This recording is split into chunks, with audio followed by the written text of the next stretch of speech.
जय हिंद साथियों, कैसे हैं आप सब। आशा करते हैं कि मस्त होंगे, स्वस्थ होंगे, अपने अपने काम में व्यस्त होंगे। साथियों, विगत वर्षों से सर्वोत्तम रिजल्ट देने वाला जनता बाजार का एकमात्र संस्था ज्ञान गंगा क्लासेस में बायोलॉजी शिक्षक के रूप में कार्यरत है। साथियों, पिछले क्लास में बहुत सारे ऐसे बच्चों का कमेंट आया था कि सर, पुष्पीय पादपों में लैंगिक जनन की जो टॉपिक है थोड़ी सी डिफिकल्ट लग रहा है, उस पर एक वीडियो बनाइए और हम लोग को आसान और सरल भाषा में समझाने की कोशिश करिए। तो बच्चों के कमेंट के अकॉर्डिंग आज हम पुष्पीय पादपों में लैंगिक जनन का एक टॉपिक लेकर आए हैं जो आप लोग के लिए बहुत हेल्पफुल होगा। पुष्पीय पादपों में लैंगिक जनन को समझने के लिए सबसे पहले उसका हम लोग एक डायग्राम क्रिएट करते हैं जिससे हमें पढ़ने में और समझने में काफी सरल होगा। तो हम लोग सबसे पहले एक पुष्प का नामांकन चित्र बनाएंगे, उसके बाद हम लोग पार्ट वाइज पार्ट समझने की कोशिश करते हैं। ठीक है, आइए सबसे पहले हम लोग एक पुष्प का अनुप्रस्थ काट का डायग्राम बनाएंगे जिससे हमें ये पता चल सके कि हाँ, पुष्पों में लैंगिक जनन की क्रिया कैसे होती है।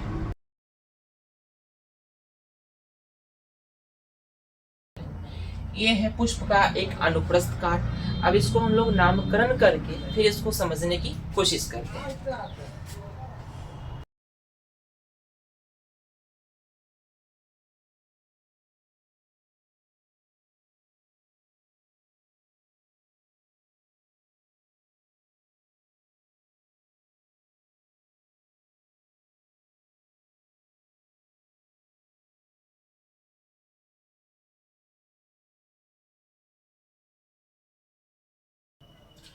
तो ये जो आपके सामने दिख रहा है, ये एक पुष्प का अनुप्रस्थ काट है जो नामकरण के साथ आपके बोर्ड पे दिखाई दे रहा है। तो सबसे पहले हम लोग पुष्प में जनन अंग को समझने के लिए हम लोग थोड़ा सा जानते हैं कि पुष्प है क्या। पुष्प प्राचीन काल से ही प्रेम प्रसंग, शोकाकुल, विषाक्त, पूजा पाठ में आने वाला एक प्रतीक रहा है। प्राचीन काल का मतलब जो समय बीत गया है या जो सदियों से चलते आ रहा है। हमारे पूर्वज पुराने जमाने से ही, प्राचीन काल से ही पुष्प को अपने अनुष्ठानों में या अपने प्रेम प्रसंग में या अपने शोकाकुल में उसको प्रतीक के रूप में उपयोग करते आ रहे हैं। तो सबसे पहले हम लोग sexual reproduction in flowering plant यानी पुष्पीय पादपों में जनन की क्रिया कैसे होती है उसको समझने के लिए हम लोग पहले पुष्प के जननांग को समझेंगे। जननांग का अर्थ होता है, यहाँ पे जननांग को समझने के लिए हम लोग को ये समझना है, जननांग का मतलब होता है बाबू जनन वाले अंग। इस जननांग में दो वर्ड के मिश्रित हैं, एक जनन है और प्लस में अंग है। इन दोनों के मिलने से बना है हमारा जननांग। साथियों, जो आपको ये बोर्ड पे स्ट्रक्चर दिखाई दे रहा है, ये एक कंप्लीट स्ट्रक्चर है पुष्प का। और पुष्पीय पादपों में लैंगिक जनन को समझने के लिए सबसे पहले हम उसके जननांग को समझेंगे। जननांग का अर्थ होता है जनन वाले अंग। तो एक पुष्प में मुख्य रूप से 4 पुष्प पत्र पाए जाते हैं। जो सबसे पहला होता है बाह्यदल पुंज, जो आपको यहाँ दिखाई दे रहा है, इसको हम लोग कहते हैं बाह्यदल पुंज। 2 नंबर में होता है हमारा दल पुंज और 3 नंबर में हमारा होता है पुमंग और 4 नंबर में होता है साथियों हमारा जयांग। एक पुष्प में कितने प्रकार के पुष्प पत्र पाए जाते हैं? 4 प्रकार के। कौन कौन? बाह्यदल पुंज, दल पुंज, पुमंग और जयांग। थोड़ा सा इसको हम लोग देखते हैं कि जयांग के अंतर्गत वर्तिका और अंडाशय आती है जो मादा भाग कहलाती है, जिसको इंग्लिश में हम लोग गायनेशियम या कार्पेल के नाम से जानते हैं। अगर वही बात आते हैं हम लोग नर के पास, तो परागकोश और पुतंतु मिलकर हमारा पुमंग कहलाता है या पुंकेसर कहलाता है। प्रैक्टिकल करने के लिए साथियों हम लोग एक छोटा सा पुष्प लिए हैं और इस पुष्प पर भी हम लोग पुमंग, जयांग और बाह्यदलपुंज और दलपुंज को समझेंगे। सबसे पहले जो आपको ये ग्रीन कलर की पट्टी दिखाई दे रही है, ये वाली, इसको हम लोग कहते हैं बाह्यदलपुंज। ठीक है, और उसके ऊपर जस्ट ऊपर आपको ये कलरफुल पंखुड़ियां दिखाई दे रही है जिसको इंग्लिश में पेटल्स के नाम से जानते हैं, ये होता है हमारा दलपुंज। ठीक है साथियों, जैसे हम इसके ऊपर आगे बढ़ते हैं तो आपको छोटे छोटे पीले पीले कलर के संरचना दिखाई दे रहे हैं, ये होता है पराग कोश, जिसके अंदर पराग कण का निर्माण होता है।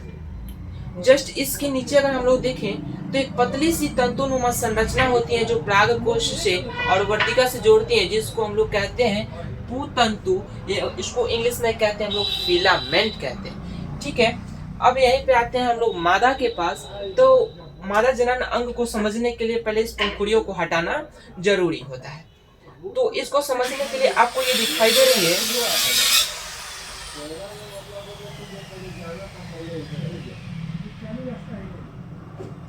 अब साथियों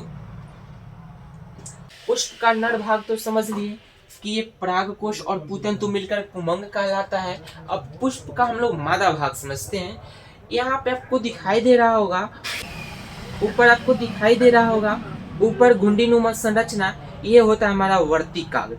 उसके नीचे आपको एक लाइन दिखाई दे रही है, इसको हम लोग कहते हैं पराग नलिका या वर्तिका, जो आपको स्ट्रक्चर के रूप में हमने ऊपर दिखाया है। वर्तिकाग्र, वर्तिका और अंडाशय, ये तीनों मिलकर हमारा मादा भाग होता है, जिसको जयांग के नाम से हम लोग जानते हैं।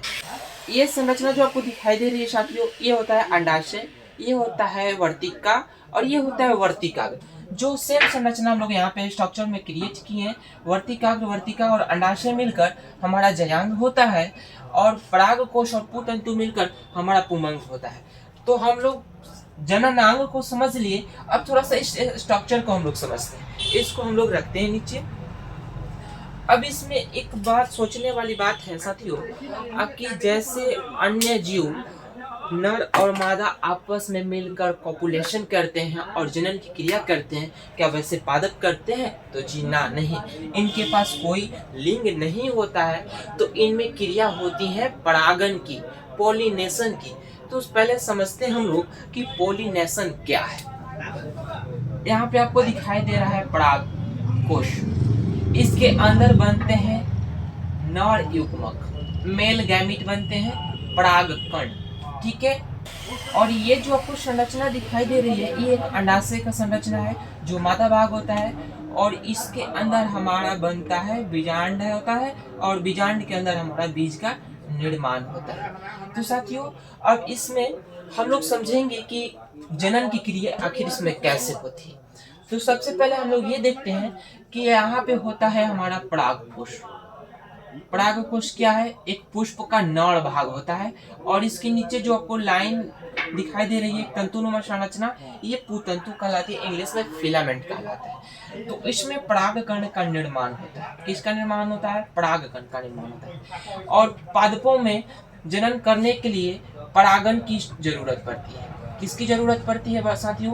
परागन को जरूरत पड़ती है, जिसको इंग्लिश में हम लोग पॉलिनेशन कहते हैं। क्या कहते हैं हम लोग? पॉलिनेशन कहते हैं। तो पॉलिनेशन की क्रिया कैसे संपन्न होती है, इसको समझना है। जब एक परिपक्व परागकोश के अंदर हमारा परागकण का निर्माण होता है, और जब ये मैच्योर होकर के परागकोश हमारा फटता है, तब यहाँ से परागकण निकलते हैं। अनेकों लाखों संख्याओं में हमारा परागकण निकलता है। किस लिए? अपने एक साथी से मिलन करके एक बीज का निर्माण, परिपक्व बीज का निर्माण करने के लिए। तब यहाँ पे क्या होता है कि इस बीजांड के अंदर बीज का निर्माण होता है और ये तैयार होता है बीज। वैसे ही यहाँ परागकण परिपक्व होकर निकलते हैं और सीधे आके हमारे वर्तिकाग्र के ऊपर गिरते हैं। पुष्प के आके वर्तिकाग्र पर गिरता है। तो यहाँ पे एक डिफिनेशन क्रिएट होता है कि जब परागकोश से परागकण निकल कर पुष्प के वर्तिकाग्र तक पहुँचते हैं, इस क्रिया को हम लोग परागन कहते हैं। क्या कहते हैं? जब परागकोश से परागकण निकल कर पुष्प के वर्तिकाग्र तक पहुँचते हैं, इस क्रिया को हम लोग परागन कहते हैं। अब साथियों हमारा परागन दो प्रकार का होता है। कितने प्रकार का? दो प्रकार का। एक होता है स्वपरागन और दूसरा होता है हमारा परपरागन। स्वपरागन को साथियों इंग्लिश में हम लोग कहते हैं सेल्फ पॉलिनेशन, और परपरागन को हम लोग इंग्लिश में कहते हैं क्रॉस पॉलिनेशन। तो इसको हमको समझना है यहाँ पे कि सबसे पहले जब परागकोश से परागकण निकलता है और उसी पुष्प के वर्तिकाग्र पर आके गिरता है। इस क्रिया को हम लोग परागन कहते हैं। और परागन यहाँ पे आके इंतजार करता है और फिर अपने फीमेल गैमीट को लुभाने की कोशिश करता है। तो यहाँ पे ये इसको प्रपोज करता है। कैसे करता है? एक गाने के रूप में। ओठवा तोहार जैसे भोर के किरनी। यहाँ पे आता है परागकण और पराग नलिका के माध्यम से यहाँ तक पहुँचता है। तब तक ये जो हमारे बीजांड के अंदर जो बीज हैं, जो अनफर्टाइल बीज होते हैं, ये क्या करता है, तब ये इससे इम्प्रेस कर फिर कहती है आजा तुझको पुकारे लड़की